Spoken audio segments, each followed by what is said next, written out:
Hello and welcome back to the Flagrant Foul Fridays podcast. I'm your host, Christian, and with me, as always, is my co host for today, Nick. Yeah, today is my last episode.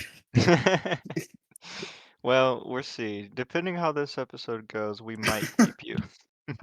But anyways, we got a lot to cover today. The World Cup is well underway, and I have to say, I haven't watched a lot of World Cups, admittedly, but this has to be one of the better ones that I've seen, if not the best possibly ever by the end of it. Who knows? So, if you haven't been watching it, I'd say tune into literally any game and you probably won't go wrong. Then we also have the NBA Finals are finally over, so we can talk about that. And then we have a little bit of other news as usual. For today's special segment, we're going to do a try to say the same thing as me game. In the past, we did a game where we didn't want to say the same thing, but in this case, we are trying to say the same thing. So we have three categories, and based on what we say, we're gonna have to like adjust our next thing to try to eventually say the same thing. So for example, if the thing was like name a NFL player and I said uh, Russell Wilson, and Nick said JSN, then the next obvious guess might be another Seahawks player. So that's basically how it works. So our first category is name an NBA player. I guess this can be all time, unless you want to make it current only. Yeah, let's go all time. Okay. You got yours? Yep, I got mine. Three, two, one. Steph LeBron Curry. James. We both just went with like our favorite player almost. Except you didn't I pick Kobe. I have an idea for who to say for this. Huh. Yeah, I don't know. There's a lot of options here. I got mine, I guess. I don't think it's what you're gonna say though. Three, two, one. Kyrie Draymond Irving. Green. Oh. I was thinking because Steph is on the Warriors Yeah, and and Draymond's a big LeBron guy. yeah, that makes sense. Missed opportunity on my part. I just kind of went for a point guard like Steph, but on the Cavs. So Kyrie and Draymond. Kyrie and Draymond. I don't know if there's much of anything to go with there. Okay, I got one. You got yours? I have one, but I don't think you're gonna get what I Okay. have. Three, two, one. Kevin Kevin Love. Love. Oh, Because power forward on the yep. Cavs. Nice. So how many was that? Three? Yeah, three. That's pretty good. And we probably could have gotten on two. All right. What's our next category? NFL players. All right. So this is, I guess, an all-time list as well. I got mine. I got one. Three, two, one. Patrick Jameis Winston. Mahomes. Oh, we both went for quarterbacks. One's played for his team the entire career, and the other one has been a journeyman. All right. I have an idea, but it won't make much I sense. feel like there's a couple routes we could go here. I got mine, I guess. Count us down. Three, two, one. Aaron Russell Wilson. Rodgers. Ah, I thought about Russ. I just went with Russ because Russ is kind of like a mixture of both players. We're in the same division now, though, right? Now, Russ retired. Well, I mean, when he was on the Seahawks. Yeah, except Aaron Rodgers is on the Steelers. Oh, yeah, that's true. Oh, I have one. I do too. All right, three, two, one. Justin Ben Fields. Roethlisberger. Oh, Oh, what? We were on I, the same page, but wrong quarterback. yeah. All right. Okay, I got mine. Yeah, I got it. Three, two, one. Terry CJ Bradshaw. Stroud. What? Oh, I was going with Steelers quarterback still. Uh, I went for Ohio State. okay, I got mine also. Three, two, one. Troy JSN. Smith. Oh, I went with an old Ohio State All quarterback, right, I got mine.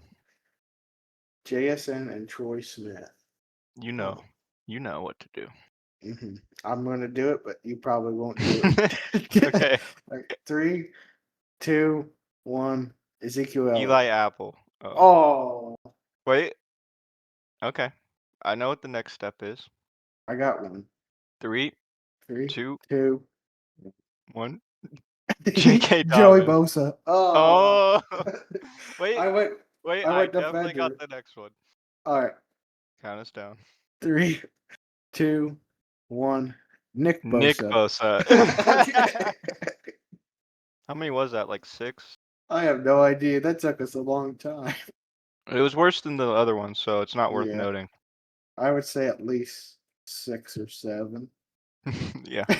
Uh, in our last category is name a country, but we can't name the United States of America. I got I got mine as well. Three, two, one. Germany. Canada. Oh, I almost did Canada. Canada and Germany. I got mine. It kind of makes sense if you think about I'm gonna go with this, but it won't make sense. it. Okay. Three, two, one. France. Mexico. Oh, I was thinking France. Dang it. I was like, I'll just go to the other side of the US. they speak French in Canada, and France Uh-huh. is bordering Germany. Yeah, All right, so you have Mexico, and I said France. I have one, but I don't know if it's a possibility that you get it. I got it, I guess. Three, two, one. Italy. Spain. Oh, Oh. as I said Italy, I was like, I should have said Spain. I was thinking it's almost like in between because of all the water. Okay, I got my next one. I don't know if I have mine. I'm just gonna say I wasn't. I almost gave away what I was gonna say. Okay. Three, two, one. Portugal. Portugal. Oh, Yeah, okay. let's go. I think that was 4. Yeah, not bad, honestly. Not bad at all. All right. Well, we would do more, but we have a lot to cover today, so let's get right into the World Cup segment. So, I wanted to cover a little bit of World Cup history before we continue, because I think it's important for this context before discussing any of the, you know, major events. So, fun fact, only 8 teams have ever won the World Cup. Brazil, Germany, Italy, Argentina, France, Uruguay, England, and Spain. And only 13 have even made a final. The other ones that have made a final but have never won are the Netherlands, Hungary, Czechoslovakia, Sweden, and Croatia. And the Netherlands have made it 3 times and never won. They're like the Buffalo Bills of the World Cup. They're always really good, but they can't quite get over that hump. And then also, it started in 1930, and the U.S. got second place in 1930. Can you believe Third that? place. Third place. I thought Yeah, it was second. I looked it up because Really? I was wondering if they have ever won, and it said no, but they came in third place in the first inaugural one. That's why Huh. they're not in the runner-ups tab. Yeah, I was thinking that. I swear I saw somewhere that it said second place. Well, whatever. Anyways, that goes to show that the U.S. kind of dropped the ball because they started to focus on other sports for Yeah, some reason. they decided to play this game called football That instead you of play with your football. hands. Yeah, they got good at the game of football with your hands, not the game of football with your feet. And also, it was canceled twice in 1942 and 1946 due to World War II and destruction and lack of resources. So, yeah. Brazil has the most ever wins with 5, and Germany and Italy are tied with 4. And fun fact, Italy did not qualify for this World Cup, which is crazy. Especially after they just had the Olympics Yeah. and almost dominated. But yeah, now we're going to move on to the news from this past week. So one thing I saw that was kind of shocking, but I think we've actually seen this before in the past. Uh, the England camp got robbed, and match boots, as well as some uniform stuff and coaching equipment, and some balls, apparently, and training gear got stolen. They were working with local police to recover the stuff, and I didn't see if they ever caught them or anything. But there was two subjects taken into custody. And then England was affected by an earthquake in their training camp in West Palm Beach a day before the World Cup final warm up. Or not their World Cup final warm up, but their final World Cup warm Yeah. between Costa Rica. And it was a 6.1 magnitude earthquake, which was the strongest in that region for 150 years. It originated off the coast of Cuba, but it was felt across Florida's Flagler County, which I assume is around that area, with tremors experienced in Orlando and Miami. Yeah, so England got robbed and had an earthquake all in the same week. They're down in the dumps right now. I guess so. The US played Paraguay, and one thing I thought was pretty cool is that center back Chris Richards from the US completed 83 passes during that game, and he had a 100% accuracy rating because he completed all 83. This is the most passes by a player with 100% accuracy in a World Cup match since 1966. That's crazy. And on the topic of somewhat of a historical event, Mexico versus South Africa was the most watched FIFA World Cup opening match in English language US TV history with 6.309 total viewers. 6.309 million total viewers. But that's just Fox, I believe, and only like the US. So I believe it was reported that it actually had 1.2 billion worldwide viewers, which kind of goes to show that even though this is the most watched US like event, uh, the US is still kind of slacking if they're only 6 million out of that 1.2 billion. Also, the US's game was the most watched US men's national team World Cup broadcast in the English language with 15.986 million viewers. So Mexico had the sixth youngest FIFA World Cup appearance maker. His name is Gilberto Mora. I don't know. Did he score at all in that game? He didn't, but I think he got subbed on, and I think he played decent. But he achieved this feat at 17 years and 240 days, which is about 199 days older than the first youngest. Yeah, that was a big talking point for Mexico fans. One thing I wanted to cover was there's a lot of controversy over the hydration breaks and also ads during those breaks. So if you don't know, this World Cup is having two hydration breaks. One between the first half, so around the 22-minute mark about, and then one in between the second half, so around the 60-minute mark. Uh, so this was originally because of like heat and stuff, but they wanted to standardize it and make it apply to every game, even if it's indoors. And then one of the controversies behind it is that Fox has been showing ads during this instead of showing the players drinking and stuff. In fact, a lot of people have switched over to Telemundo, which I believe is a Mexican channel, where they are not showing ads because of this very reason. I saw some players talking about it, and some of them are kind of upset. They feel like it's not really necessary for every game. And I get where they're coming from. However, I do feel like if you're allowing it for some games, it only kind of makes sense to do it for all of them because during the hydration break, they can strategize and talk to their coach. So it doesn't really seem fair that some teams would have that available to them because of the heat and others wouldn't. But I totally get why it would like disrupt the flow of stuff for like a player. I don't know. You have any thoughts about it? Uh, I mean, it's kind of unfair for the viewers in the U.S. Or I wouldn't say unfair, but kind of messed up that they're just eating away the ad time because they do it for every sport. But Yeah. in my opinion, it's kind of just messed up. Yeah. Yeah, I mean, there's pros and cons to getting rid of it. So, I don't know. Or see if they change it next year. And then, so Spain, since the 2010 final, has won three matches. and that's it in the World Cup. They won 3-0 versus Australia in 2014, 1-0 versus Iran in 2018, and 7-0 versus Costa Rica in 2022.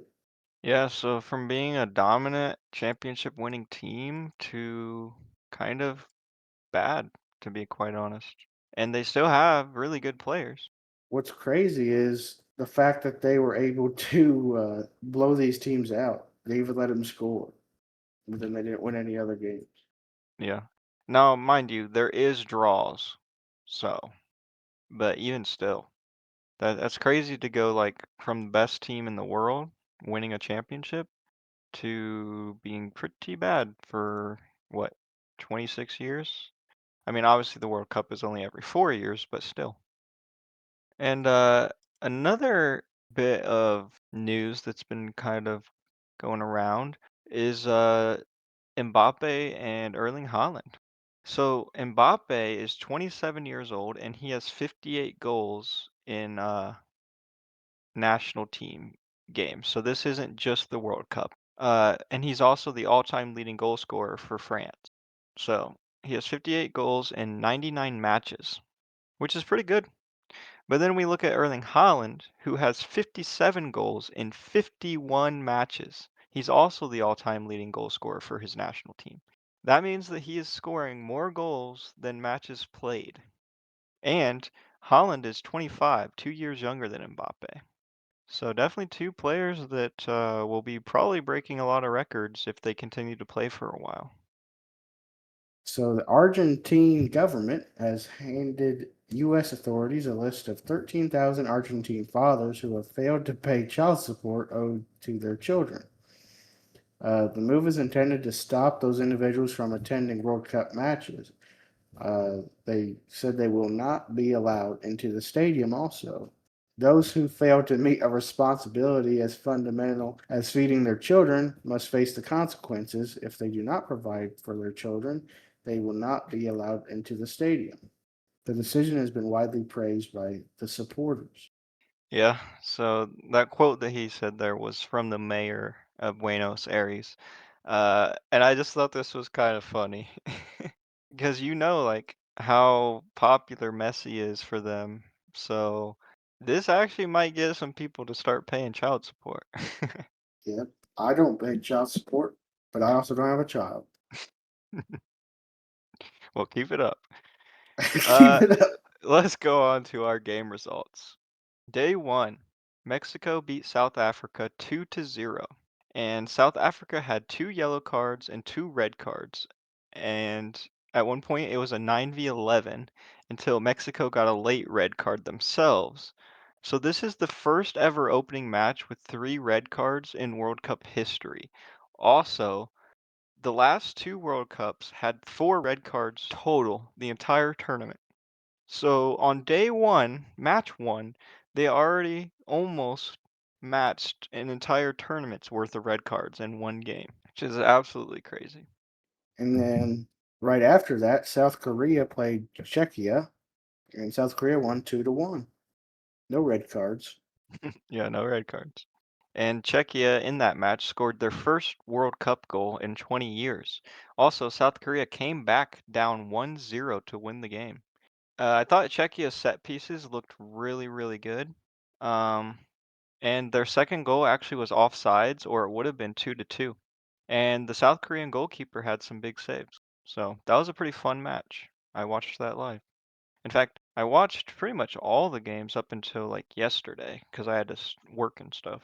Yeah. And then day two ended in a tie for Canada and Bosnia. So Canada was 0-6-0 all time in World Cup matches going into this match, but Canada came back from being down 1-0 to get their first ever draw in the World Cup. So the first ever non-loss. Yeah. So congrats to Canada. It was in Canada. So they also were out. Their captain and slash best player, Alfonso Davies, was out. So, and then the U.S. had a dominant match against Paraguay, winning 4-1. And they also set a record for most goals in a World Cup game in U.S. history. The previous record was actually in 1930 in the tournament where they finished third, like we talked about, against Paraguay. So the same team, weirdly. And that game was actually a hat trick. So the previous record was 3 goals. Now the new record is 4. I thought the U.S. looked really good offensively, but in the second half, there were a few mistakes, and I still have questions about how good their defense is. To be honest, they had so much like offense and possession that I never really got to see their defense much. But I know from past results that their defense is one of their worst attributes. So even though they looked amazing going into this game and they have like home country advantage, there's still some red flags, I feel like. So we're up to see what they can do in their next game. What is that OG? Is it own goal? Yeah, own goal. I didn't know they went up to 5 minutes past the time, but I guess the ref makes the decision. Well, actually, fun fact, with the water breaks, it's now minimum 3 minutes. Oh, really? Oh, yeah, Yeah, because right there it says 8 minutes for the Reina yeah. goal. Yeah, so we're seeing a lot of like +5 to like +9 range, I feel like lately. That's crazy. Moving on to day three, uh, Qatar and Switzerland tied 1-1. Uh, Switzerland actually was leading 1-0, and then Qatar got a goal with extra time, extra five Yeah, like minutes to literally be last correct. second. Uh, and that was their first ever point in World Cup history. Now they're 0-3-1 all time. Switzerland had a ton of scoring opportunities, but either couldn't finish or the goalie saved it. They only scored to begin with because of a penalty, arguably offside too. Uh, they looked in control all game, but couldn't get the win. Yeah, honestly, pretty disappointing show from Switzerland. If we look at their stats here, they had 27 shots to Qatar's 6 shots. They had 10 shots on target, 70% possession, 551 passes to 261, 93% pass accuracy, and 10 corners to Qatar's 3 corners, and they still couldn't win. Yeah, I expect them to maybe bounce back, but who knows? A little scary for them if you're a Switzerland fan. Also, I want to note this is Qatar's first World Cup where they actually qualified through normal means. Last World Cup, they qualified because they were the host nation. But with this tie against Switzerland, maybe they're showing that they actually belong here. So after those couple games, Group B's standings are currently 0-1, or basically 1 point for each team. Every single team tied. This is like the Atlanta Hawks of groups. And then another game that happened that day was one of the most hyped games going into this tournament, Brazil and Morocco. This is a rare matchup where both teams are ranked in the top 10. The reason this happened is because the group stage draws happened before I believe Morocco was ranked in the top 10. So they typically group teams up in like good teams to kind of bad teams. So that's why this happened. And then Morocco ended up becoming better, so we got a rare top 10 game, and it ended up being 1-1 tie. I thought Brazil looked very sloppy in the first half with a ton of turnovers. Morocco's defense looked really good, and I would say both teams looked decent but not amazing. A lot of questions about that Brazil team, especially.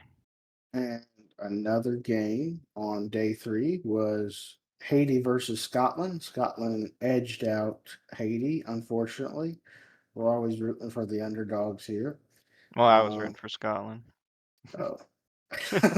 I'm always rooting for the underdogs. And then the standings after this game was Scotland on top with 3 points. Morocco and Brazil tied for second and third with 1 point, and then Haiti was down at the bottom. Which is just crazy to think that Scotland is leading a group with Morocco and Brazil in it currently. Well, to be fair, Morocco and Brazil had to play each other. Right, but it's like you never would have thought this would happen. And then both Scotland and Haiti showed high energy effort, but both were a bit unorganized as well. A lot of deep passing was being tried, and they tried to force shots instead of build up possession. And Scotland is currently leading Group C, like we said. And it's their first World Cup win since 1990. And the Scotland fans were going crazy in Boston. It was really cool to see. Day four, we had Australia dominating Turkey 2-0. Kind of an upset, to be quite honest, and something to watch as the US will play Australia Friday, which I guess is when this episode will come out. So currently, Group D is first place and second place with 3 points both, USA and Australia, and then Turkey and Paraguay with 0 points tied for third and fourth. And then on day four, Germany gave the belt to Curacao, the cow of the Cura. Uh, Curacao shocked Germany early by tying the game 1-1, but then Germany decided they were going to go on to some BTA and ended in dominating fashion. Yeah, I was watching that game and I was like, oh my gosh, is Curacao about to upset Germany? And then the goals just kept coming. And Curacao is the smallest country to ever qualify for the World Cup, and they scored in their debut. They have a population of roughly 158,000 people, and their fans went crazy. They were happy that entire game from just scoring, even though it was 7-1, which is really cool to see. And now on to the next game, which in my opinion was the best game of the tournament so far. The Netherlands played Japan. The final score was 2-2, which you're thinking, how can a tie be the best game of the tournament? Well, I'll tell you. The game ended 0-0 by halftime. And then the second half was just back and forth. Netherlands scored, then Japan scored 6 minutes later, and then the Netherlands scored 6 minutes later, or 7 minutes later. And then Japan tied the game right as the game was pretty much over at 89 minutes. It also came from a header, which the announcers were saying how Japan is so much shorter, they got to stop trying to cross it high. And then they hit a header and scored, and he shut up real quick. Actually, though, fun fact, the 89-minute goal for Japan is the latest in World Cup history for Japan. Boom. Also, I believe Japan is without a couple of their good players, so something to watch. And then Ivory Coast beat Ecuador 1-0. And after this game, Ivory Coast was tied with Germany with 3 points for first place. But Um, Germany has a higher goal differential yeah, so by a lot. Germany is actually above because they have the tiebreaker. But both teams had shots all game but couldn't score. And then Ecuador hit the crossbar twice. And then Ivory Coast came back and scored a goal in the last minute or the last minute before extra time. Yeah. So that a lot of people thought Ecuador was kind of a team to watch this year. But they had their chances. They just couldn't do it. I don't know. We'll see if they can bounce back. And then Sweden went on to win 5-1 against Tunisia. This puts them at the top of their group, with a +4 goal differential, which is pretty significant. I thought their chemistry looked pretty good. And then moving on to day five, Spain and Cabo Verde ended in a tie, 0-0. Spain dominated every stat for the most part, except scoring, obviously. And Cabo Verde ties Spain in their debut World Cup match. Yeah, so this is Cabo Verde's first ever World Cup, and they tie Spain, which, going back to that stat we talked about, maybe isn't that crazy, but considering how good Spain is in terms of talent and stuff, it is pretty crazy. And their fans were very happy. In fact, their goalkeeper had some big saves. He had 7 saves, which is the second most by a goalkeeper aged 40 or older in a single World Cup match since 1966, which is crazy. And also, I saw that he had about 50,000 followers on social media before that game, and currently he has 10 million and counting followers. That's crazy. Yeah, just goes to show how big the World Cup is, and people love feel-good stories. Also, mind you, Spain was really hyped up going into this tournament because Yamin Yamal is playing in his first World Cup, but he didn't get a ton of playing time. I think he's coming off a slight injury, and I also heard a rumor that maybe it's built into his like contract that he can not only play so many hours because they don't want him injured, but I don't know if that's true. And then Belgium tied Egypt 1-1. Belgium actually went down a goal early on to Egypt, but then they kind of locked in a bit and tied. I actually thought Belgium looked slightly better than Egypt, but promise for both teams, I would say. Belgium tying it up on the own goal. Yep. Well, you know what happened was they subbed in Lukaku, who is a legend, if you know anything about soccer. Nope. I would consider him the Giannis of soccer. He's kind of a big guy, but he scores quite a bit. But anyways, he literally just subbed in, and his presence alone forced them to like cover him so tightly that the pass bounced off their own player and went in as he was like sliding. It didn't look like an own goal, but when you see like the slow-mo, then you can tell. So that just goes to show like how much of a presence he has that he can just sub in and immediately get a goal, in a sense. Hmm. And then Saudi Arabia tied with Uruguay 1-1.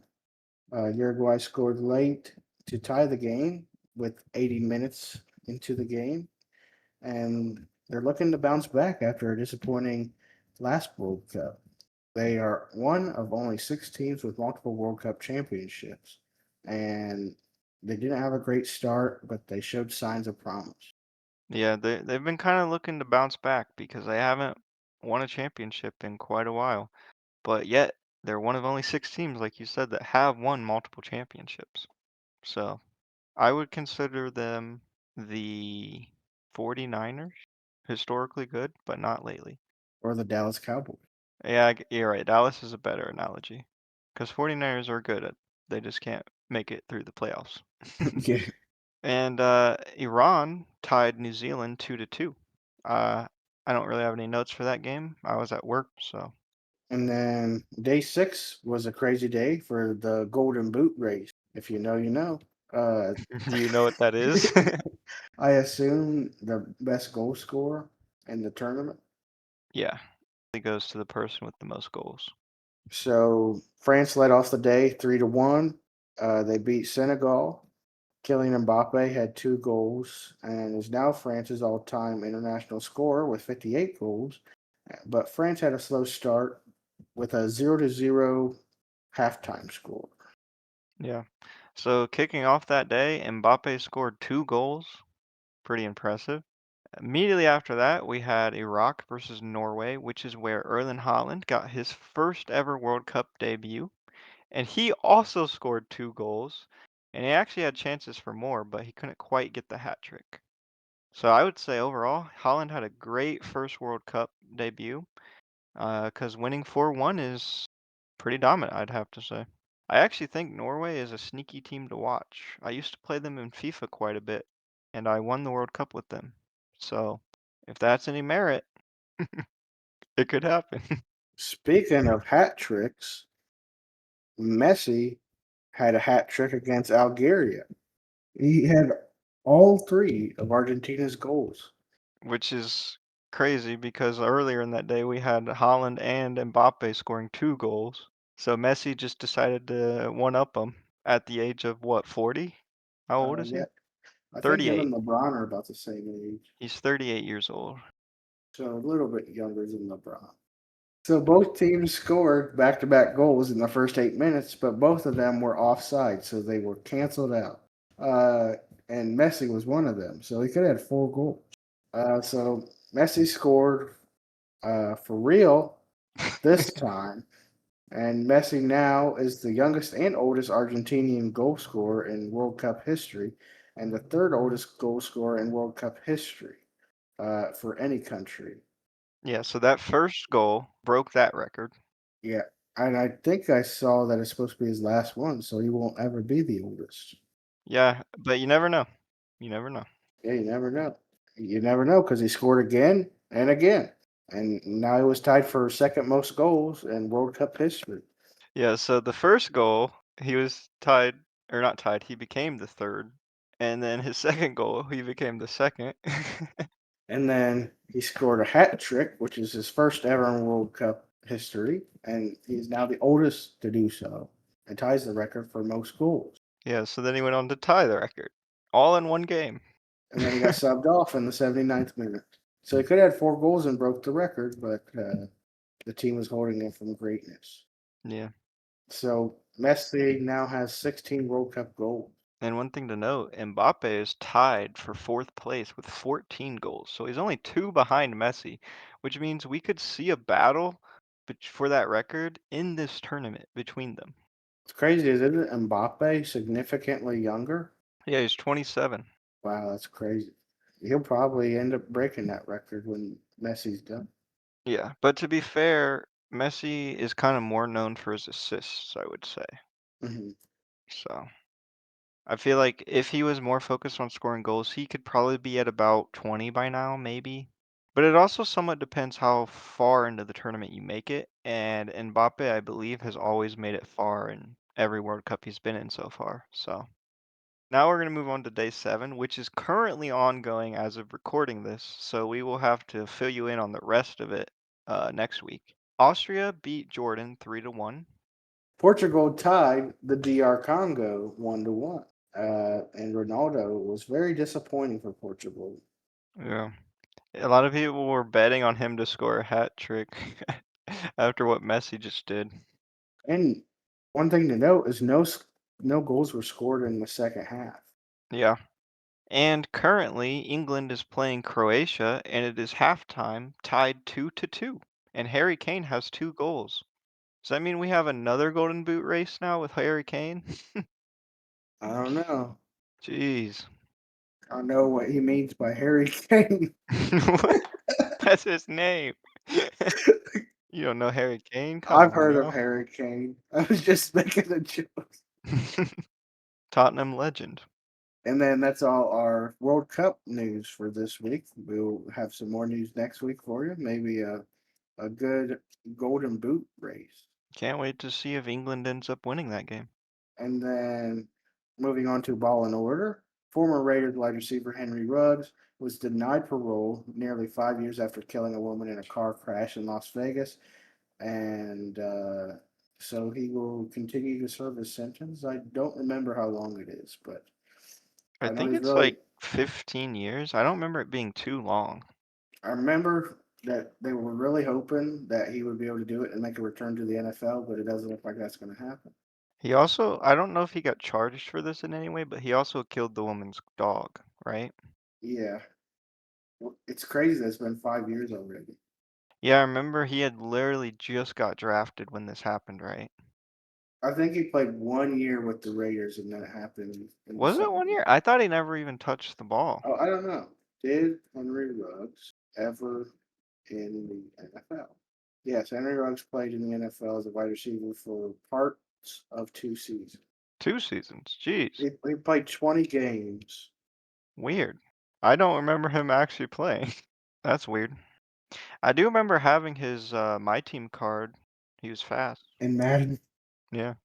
And in other news, Denver Broncos linebacker Jonathan Cooper was arrested Thursday night on multiple charges that he violated a protection order that was filed against him earlier in the week. It is the second time this month that Cooper has been arrested. In addition to multiple charges from his first arrest, including a felony charge, he is facing new charges, one for harassment from repeated phone calls and one for the violation of a protection order, according to records.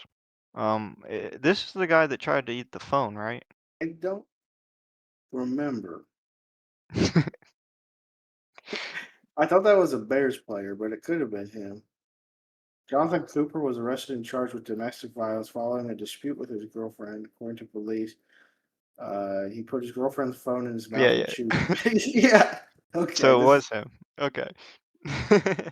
Well, I would not be surprised if we see him getting cut or something. He seems like he's just making matters worse. Yeah. Really crazy. And this might be the cover for the mugshot for this. Might be the cover for the Instagram. Uh, Actually, I already have the cover picked out. oh, okay. You see, Never this mind. World Cup has given us amazing memes. So James Harden was arrested early Saturday morning in Houston and has been charged with a misdemeanor of unlawfully carrying a weapon. So according to the records, James Harden was taken into custody at 3:41 a.m. when a handgun was observed on the seat of a car that he owned. The gun was not holstered and was in plain view. Harden was booked at 4:57 a.m. and later released after paying a $100 bond, pocket change for him. His arraignment is scheduled for June 22nd, and he is listed as a Houston resident in court documents. I didn't know that, but I forgot he played for the Rockets. I didn't see anything that said um, if this was like not owned by him or anything. So as far as I know, his only like law issues is the it kind of just being out in the open. It shouldn't be too bad, whatever happens. And Sam Dixon, a former Buckeye player, faces 3 counts of larceny, 3 counts of criminal conspiracy, and 1 count of grand larceny. He was arrested, suspended indefinitely from South Carolina, Yep.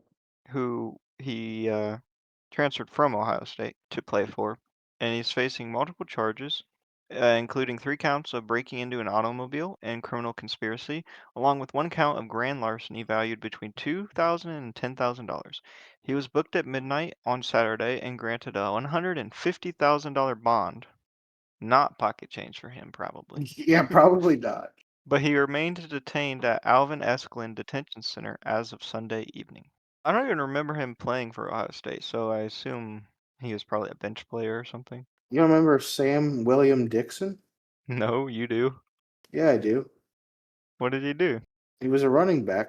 Oh, He okay. played pretty decently. He was mainly a backup, but he played Yeah, pretty I mean, good when he I came when I onto the think of running field. backs, I'm not thinking of him. Sorry, but Bo Jackson exists I believe I did see that he was eventually released from the program. So he's from currently Ohio State. no, he was released from South Carolina Oh, didn't I say that? after this event. He was this mentions that he was Oh, suspended, suspended. Oh, I see. but he was later kicked off the campus, I'm pretty sure. In other news, Rasheed Rice was released from a Dallas County jail on Tuesday after serving a 30-day sentence for violating the terms of his probation, which stemmed from his role in a car crash that left multiple people injured on a Texas highway. I believe this was earlier this year, but I think this was the hit and run case where he hit those people and he drove off. So he had been booked into the jail on May 19th after testing positive for THC. Upon his release, Rice made a quick dash past a handful of reporters and into a waiting SUV, because obviously you don't want to talk to people, which sped off from the facility. And the NFL, NFLPA, and MBPA on Tuesday sent statements to Congress supporting the Protect College Sports Act. Also, the MLB added its voice to this issue, Hmm. and they're hoping this act will help college sports to continue to grow with issues such as eligibility, which we did cover last week, I Hmm. think. So, yeah, cool. It's good to see that all these organizations are coming together. And then this week is a big week for college football. Is this finally the last week we mention his name? Probably not. Watch him, you know, not get drafted or anything to the That NFL. it tries to come back. So, for those of you that don't know who we're talking about Brendan Sorsby. So, I believe it was over the weekend. The Big 12 uh, filed in federal court in Dallas for both a declaratory judgment and injunctive relief to allow the league the authority to use its bylaws to potentially punish Sorsby because the court basically let him get off scot free. Um, and the NCAA appealed Sorsby's injunction, and they asked that the Court of Appeals for the Seventh District of Texas, which is where he originally got his injunction approved, they wanted an expedited timeline that gives clarity on Sorsby's case before the football season. Well, then the Big 12 Board of Directors had a meeting, I believe on Monday. It might have been yesterday. I think it was Monday, though, to discuss the Brendan Sorsby situation, but they did not get a decision as expected. So Then the board of directors made a statement to ESPN saying that all options remain and include universities should not field players who have bet on their own team's games in college athletics. And then the next day, breaking news: Texas Tech transfer quarterback Brendan Sorsby plans to enter the NFL supplemental draft amid the legal wrangling over his NCAA eligibility after admitting he bet on sports.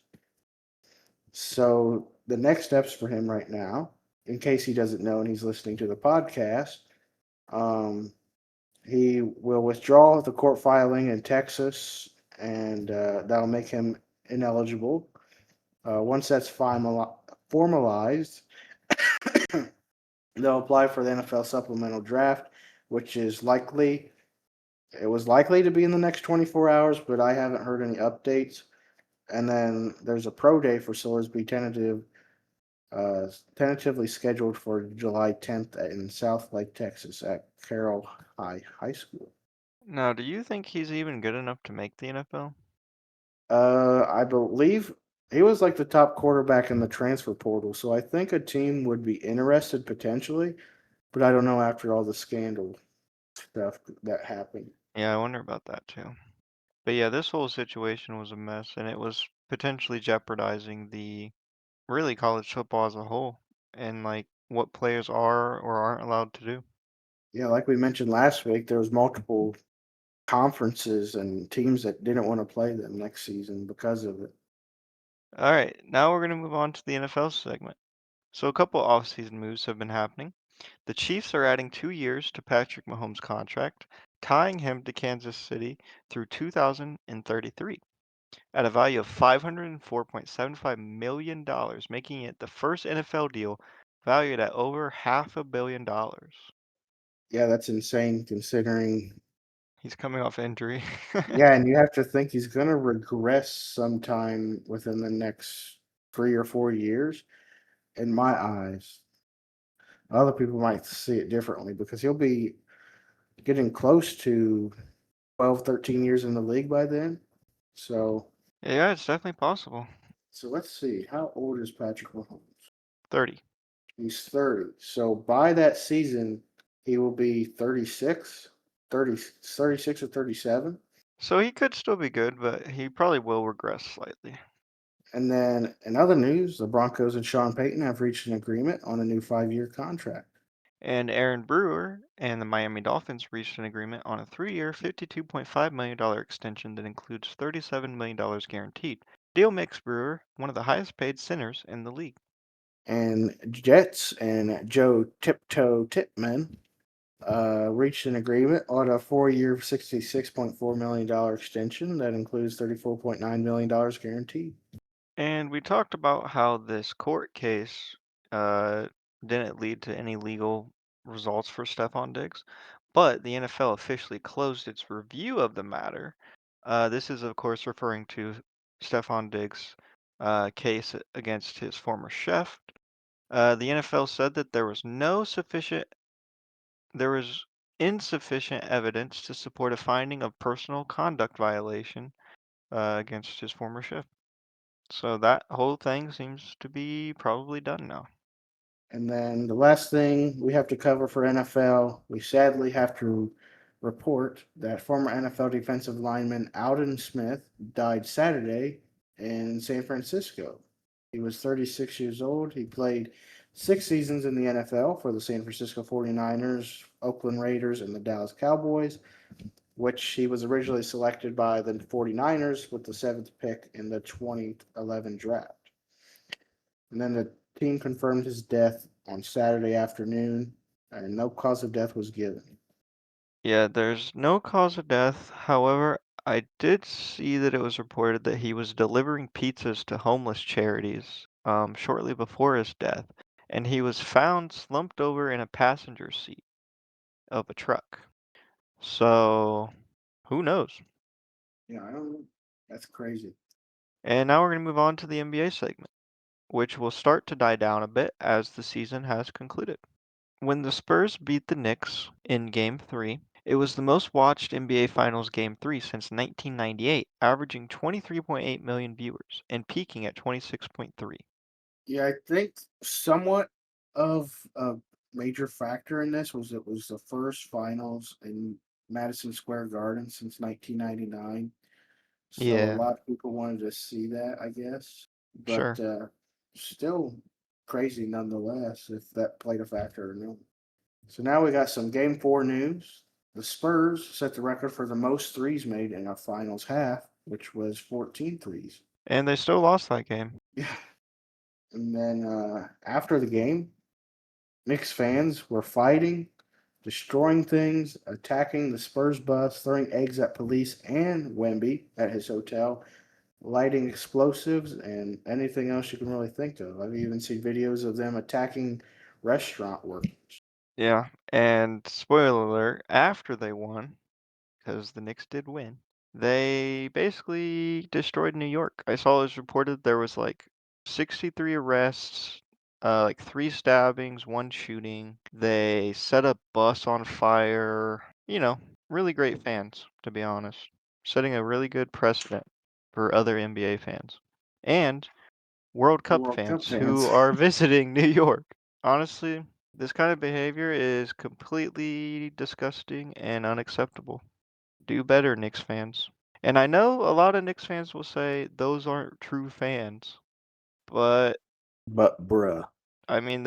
I would argue they are Knicks fans. I mean, they live in New York, they support the team, but they act that way. I don't think we can separate the fact that they're Knicks fans from their behavior. Not to say that being a Knicks fan automatically makes you like that. But overall, it happens at a higher rate than other fans, it would seem. So yeah, they need to work on that. So moving back into some game four news, the Spurs scored the most points in the first half by a road team in the NBA Finals. And Wemby was the most bet on player prop during that game. He was bet on to score 25 plus points. Well, he got fouled. He went to the free throw line. He had 24 points. And this guy misses two clutch free throws with a minute 47 left, and they're up 104 to 103. And you know what happens? He gives that up. The Knicks go down and score. And then De'Aaron Fox fumbles the ball because he decides to go for a layup instead of dribbling the clock out. OG Anunoby tips it in with 1.2 No, seconds we left. blocked, didn't it? De'Aaron Fox Oh, get blocked. yeah, OG blocked it on the way up. He could have just held the ball, ran out the clock, but he didn't. Yeah, him and J.R. Smith should have swapped places. Yeah, Except J.R. Smith won the finals that year, I'm pretty sure. I'm pretty sure that was the year they won. It was the largest comeback victory in NBA Finals history with a 29-point deficit. We learned last week that the largest comeback was 15 points, so that's a major change. and we're gonna kind of talk about this more in depth later, but in game four, the Knicks only led the game for 54 seconds. That's right, seconds. And the Spurs held the lead for 46 minutes, 36 seconds. They still lost. On a bright note, though, Dylan Harper has 300 playoff points in their rookie season. I don't know if this ended up being more because this might be old somewhat, right? This was after game four. Okay, so he definitely scored after that, right? Yeah. So at that point, he had 300 points. For reference, if you combine LeBron, Carmelo, Chris Bosh, and Dwayne Wade, they combined for 294 points. And the entire 2024 draft class combined is 288. So, really bright future ahead. I don't really get why the coach sometimes took him out in the second half when he was balling. Right. What a waste. And then, as Christian mentioned earlier, for the first time since 1973, the New York Knicks are your NBA champion. And I will say, I'm not that upset by this. I like almost every Knicks player. I've been a Cat fan for years. I really like Mikal Bridges. Yeah, if you didn't watch the TikTok, we actually interviewed Cat. I really like Mikal Bridges. Jalen Bronson's growing on me. So I'm not that upset by it. But let's talk about this for a bit.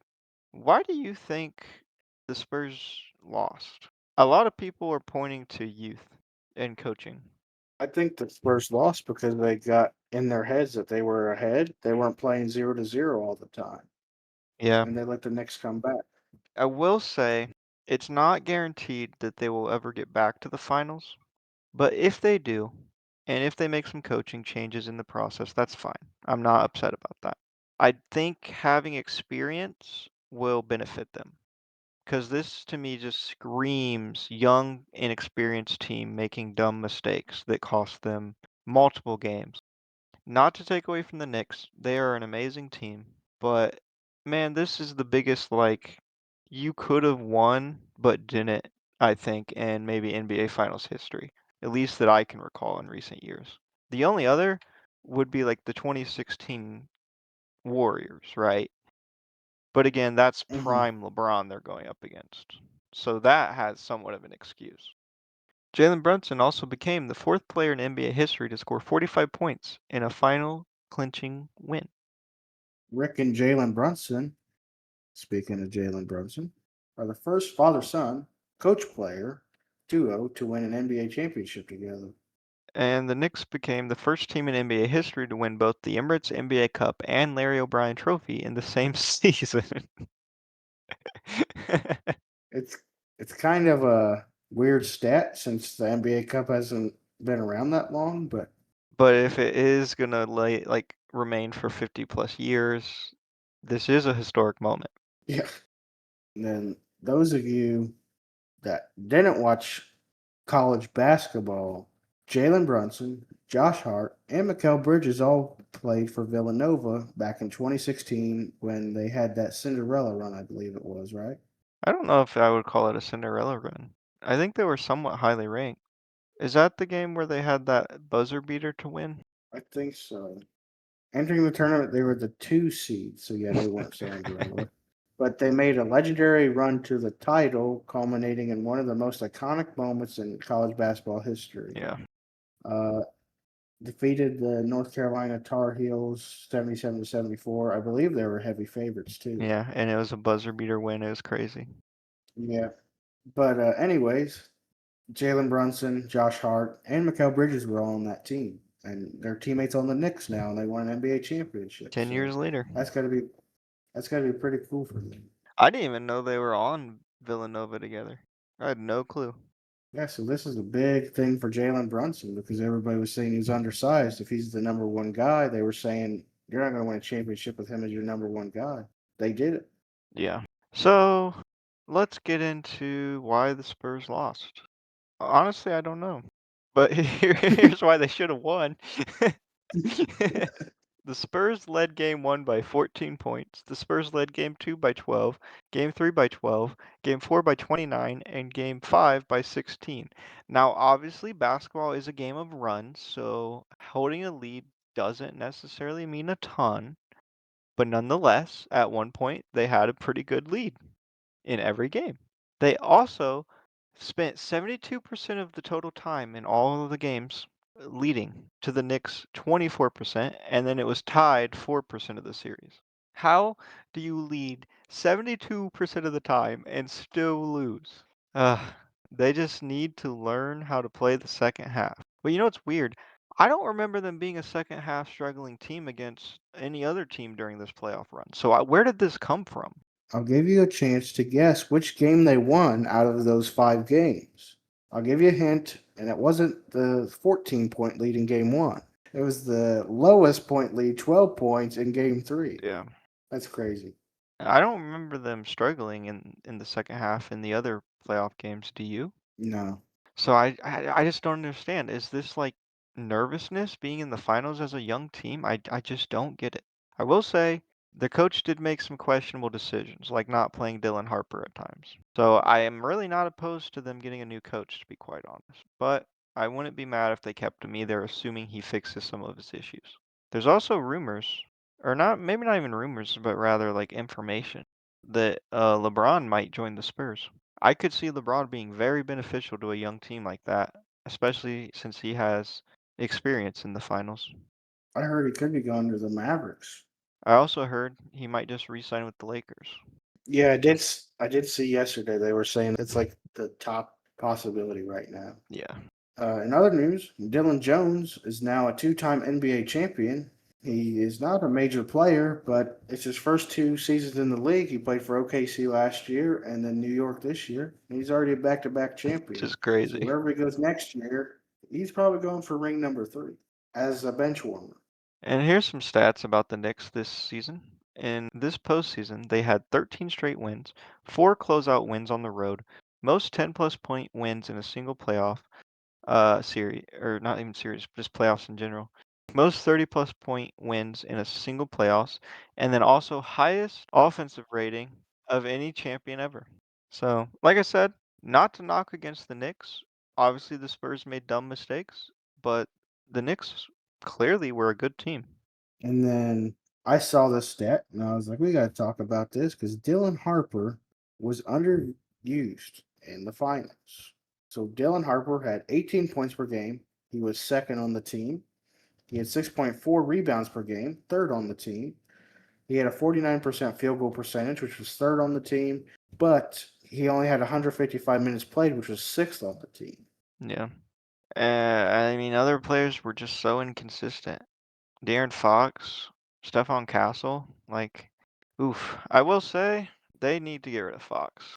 Some people are gonna say I'm overreacting, but I don't know, man. He just screams liability. I don't know. I saw a bunch of fans put together a GoFundMe to pay I his did see that. contract out. Yeah. So here's a stat about Victor Wembanyama. He placed second place in all of these things. Under 17 championship, the Olympics, the NBA Cup. He was the second seed in the 2025 season, and then the NBA Finals. Now, a lot of people would see this and freak out, thinking that he's kind of a bust. He'll never win a championship. Maybe he's unlucky, whatever. But honestly, I see this as he's a really young player who is been in dominant positions. I can excuse the under 17 and Olympic championships because he's playing against basically the best of the best. I can excuse the NBA Cup too because it doesn't really matter. Let's be honest. What's crazy about the NBA Cup is it was the Spurs versus the Knicks, and they ended up playing each other in the final. Yeah, a little preview of things to come. So yeah, I'm not freaking out. I think he'll bounce back. I think he'll learn from this. And if he ever has the privilege to be in a finals again, I really do believe he'll capitalize on it, assuming he has the right coaching system and team around him. So I wanted to evaluate this a little bit. He was second place in the U17 championship to Chet Holmgren. He was second place in the Olympics to Chet Holmgren. He was the second seed because the first seed was, Okay, you guessed it, Chet but he Holmgren. dominated Chet in the playoffs. So that I don't think that even needs to be a conversation topic. Yeah, but I think it's funny that he came in second to Chet Holmgren. Sure. But Chet Holmgren, even though he wasn't the best player, he was on the Well, team, one thing and at a they're time. widely He's compared. officially overcome Chet. Next is, the finals. Which, talking about overcoming the finals, the Spurs are the favorite for next season. And followed by the Thunder, Celtics, Knicks, Lakers, Pacers, and Nuggets. They're putting a lot of faith in the Pacers with just one player coming back. Well, they're probably assuming the Pacers will make some offseason moves, But they didn't but even I get a they didn't even assume get a draft pick. what's crazy is how much the odds change from the Knicks to the Lakers. Well, that's Unless the Lakers, understandable. Pacers, unless the Lakers, Pacers, and Nuggets are the bottom, but that doesn't make sense because you have teams like the Bulls and the Wizards. No, So why wouldn't the I Nuggets don't have a think that's higher the odds? bottom. But I think that makes sense. I think the Lakers and the Knicks are very different levels of skill right now. Well, depending on where the Lakers go this offseason. Yeah. Because they could have like over $50 million to spend if they don't sign LeBron or Rui Hachimura. Speaking of next season, it was announced how much money each of the Knicks, I guess big three, if you want to call them that, would get paid next season. And Cat is getting paid the most with 57 million. followed by OG at 42.5 million, and then weirdly Jalen Brunson last at 33.48 million. Well, third, not Well, last. yeah. I mean, this kind of maybe ties into like having to negotiate weird contracts to get the players you wanted. But it's so weird to me that Jalen is getting paid less than those two when he's I mean, not even arguably, he probably is the best. Yeah, considering Cat only scored 2 points in the last game. Yeah.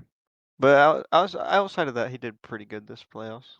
But now that we're done with the NBA playoffs, we got a little bit of regular NBA news.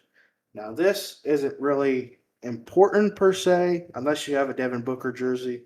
So, Devin Booker is changing his number from 1 to 15 to honor his USA basketball uniform and his father's college number. It's gonna be weird seeing him in number 15, but that's cool. And we got a couple signing news. Yao Ming was hired as the Rockets' assistant coach. Not sure how much coaching experience he has or if he'll be good for them, but that's pretty cool to see a legacy player like that come back.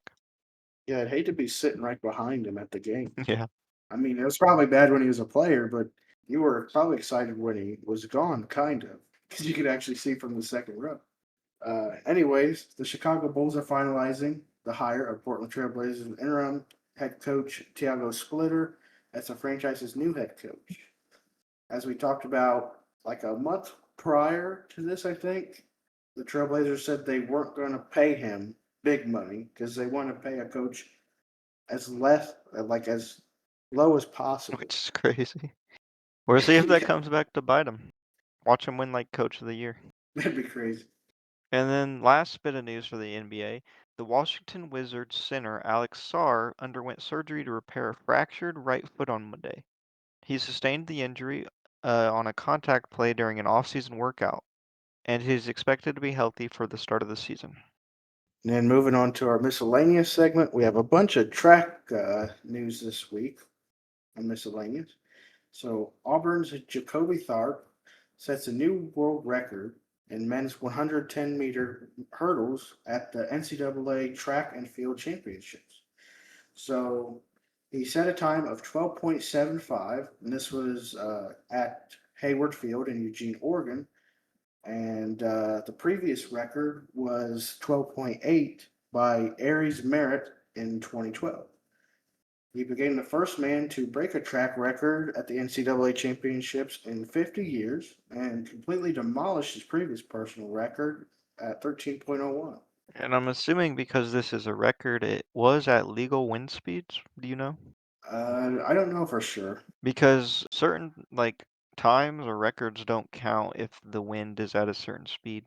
So I'm gonna have to assume they accounted for that. In other news, Simone Biles is currently recovering at home after a recent near fatal medical emergency that required hospitalization. She didn't disclose what the specific cause was, but she said it was the scariest experience of her life. And a quick update, I saw that she said she's not currently ready to share about it yet, and she also values her privacy. So, yeah, very shocking thing, but no one really knows what happened. So, Phil Mickelson, if you know him, he's a golfer. He's been kicked out of a San Diego golf club over allegations he made unwanted physical contact with a female employee. So, Golf Digest cited multiple sources as saying Mickelson is no longer welcome at the Farms Golf Club in Rancho Santa Fe, California, where he would practice for decades and also played there. It's stated that the unwanted contact was said to have happened earlier this spring, so it wasn't recently. A spokesperson for Mickelson told Golf Digest any misunderstanding has been cleared up. Phil continues to attend to a family matter and is uncertain when he will play golf again. They cited sources in reporting Mickelson approaching the woman in the clubhouse and made non consensual and inappropriate physical contact with her. The woman rejected his advances and reported to her supervisor. Officials at the farm place reviewed and investigated, and they confronted Phil Mickelson on the course, and he was told to leave. So They also said, following a staff member report of member misconduct, the club provided immediate and ongoing support to the staff member, conducted a thorough independent investigation of the incident, and took decisive action. This individual is no longer a member of the Farms Golf Club, which that member being Phil Mickelson. Yeah, and some more track news. Adasia Hodge, I think that's how you say her name, shattered Sha'Carri Richardson's collegiate record.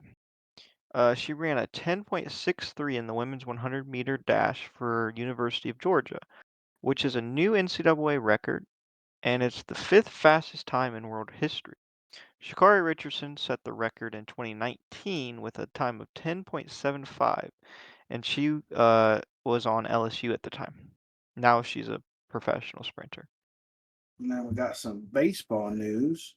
Jacob Mizorowski broke the record for the fastest pitch by a starting pitcher in the pitch tracking era. His three strikeout pitches in the first inning on Friday were the three fastest strikeout pitches by a starter this season, but his fastest pitch was 105 miles per hour. Dang. He could face a lot of health issues, though, if he tries to continue to throw like that a lot, especially if he gets a lot of innings as a starter. And the Louisville Kings won the 2026 United Football League championship. They defeated the defending champion DC Defenders 27 to 20 in front of a sold-out crowd, and they actually were trailing 16 to 7 at halftime, but then they rallied to score 20 unanswered points to secure their sixth consecutive victory. And the MVP was Ian Wheeler, a running back, who scored the go-ahead touchdown. He had a 44-yard touchdown and 181 rushing yards. And the head coach was former NFL quarterback Chris Redman. And this is crazy because it's their first ever season in the UFL. And I believe the DC Defenders have been consistently pretty good for a couple years now. Yeah, that's crazy. And in some racing news, Denny Hamlin had a three-peat in his win at Pinocchio Raceway. It was his Pocono. third consecutive victory. What I say? I don't know. I thought I said Pokemon. Pocahontas Speedway. And the Rockies set a franchise record for runs in a game. They scored 23 runs, and the final score was 23 to 9 against the Athletics, which is crazy that the other team scored 9 and still lost. And then in NHL news, we've been covering the playoffs since they started. The Carolina Hurricanes, I almost said Miami, beat the Vegas Golden Knights 3-0. Carolina scored one goal in each period and ended up shutting out the Golden Knights. Yeah, so they won 4 to 2. And this is their second Stanley Cup title in history. So it was tied 2 to 2 when we last met, and then the Hurricanes went on to win 2 in a row. It was back and forth. We were talking about how crazy it was, and then all of a sudden, the Hurricanes or the Golden Knights just decided to. I don't know if the Golden Knights just sucked or the Hurricanes just locked in, but I don't know. Both. And the Chicago Cubs hit the first cycle of 2026, so that's cool. This is the 13th cycle in Cubs history, and only the second one since 1993. So, first at bat was a home run in the first inning. Second at bat was a triple in the third inning. Third at bat was a double in the fifth inning, and the fourth at bat was a single in the seventh inning. And this was done by outfielder Pete Crow Armstrong. So he actually hit it in reverse order because he hit from a home run down to a single. That's crazy. And then he was eventually thrown out at first by the pitcher, which is also crazy. He was leading off too far from the bag, and Oh, so he pitcher had an caught him out and threw too him then? out. Yeah. Right after he got his single, That's got to be like a special type of cycle. I wonder if there's a name for that. Cycle Plus, Cycle Premium. I don't know. Sounds like a washing machine ad. Get our new Cycle Plus. It's a subscription for your laundry machine. So Australia's Gout Gout. You know what's better than having one name? Two of the same name. Gout Gout. He set the under 20 world record in the 200 a time faster than Usain Bolt's best at that age, and winning the Open Australian title in 19.67 seconds in April. Oh, well, that was a little ways away. But Usain Bolt was 19.93 seconds under 20 years old. So that boy's a beast. You know, though, Bobo did the double name thing first. Oh, yeah. But Gout set a record. True, Gout Gout is really promising. Well, anyways, that will do it for this episode. This is probably the longest episode we've had in a while, but expect that, I guess, as the World Cup is underway. However, I guess we don't have NBA to cover anymore as much, so who knows? Maybe it will even out.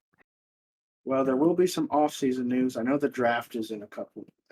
Might It's be true. next Friday, But I I do think. anticipate the World Cup news to get a little bit less in a couple weeks as like teams actually get eliminated and stuff. Less games to cover that way.